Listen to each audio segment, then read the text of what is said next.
पाकिस्तानी को रिहा करो, रिहा करो, रिहा करो।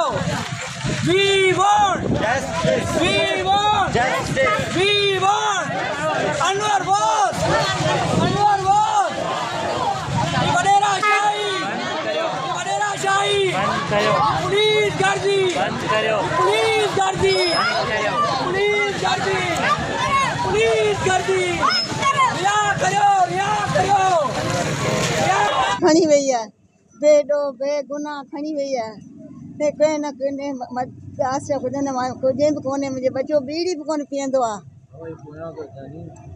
बीड़ी बि कोन। माइस जो एफआईआर कयो वियो यार। ॻाल्हि सम्झ खां ॿार जेको मंशा जे ख़िलाफ़ जिदोजहद करे, मंशा जे ख़िलाफ़ एहतिजाज करे, मंशा एक्शन कमेटी जो मेंबर हुजे, उनजे मथां कूड़ा बेबुनियाद एफआईआर।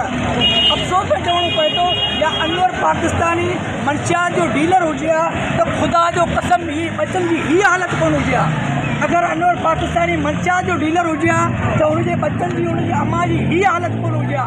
पर शर्म सां चवणो पए थो असांखे हिन मुल्क में, हिन कानून में, असां ख़ुदा जो कसम मोए में वतन पाकिस्तानी सॾणु असांखे शर्म थिए थो त हिन मुल्क जे अंदरि जेको मंशा जे ख़िलाफ़ जिदोजहद करे, जेको मंशा जे ख़िलाफ़ माण्हुनि खे आगाही ॾिए, माण्हुनि खे ॿुधाए त मंशा ज़हर, इन खां बचो, उन्हनि सां अहिड़ो असरु थिए त ॿियनि सां छा असरु हूंदो। बाक़ी मंशा खड़ी हैं, जितने मजलूम ये हमारे खड़े हैं लोग, हम इनकी तरफ से, अपनी तरफ से यही मुतालबा करते हैं आईजी सिंध से, सीसीपीओ कराची से, और हम ख़त लिखेंगे बजरिए टीसीएस इनको इंशाअल्लाह ताला। अनवर पाकिस्तानी अकेले न था, न अकेले है, न अकेले होगा।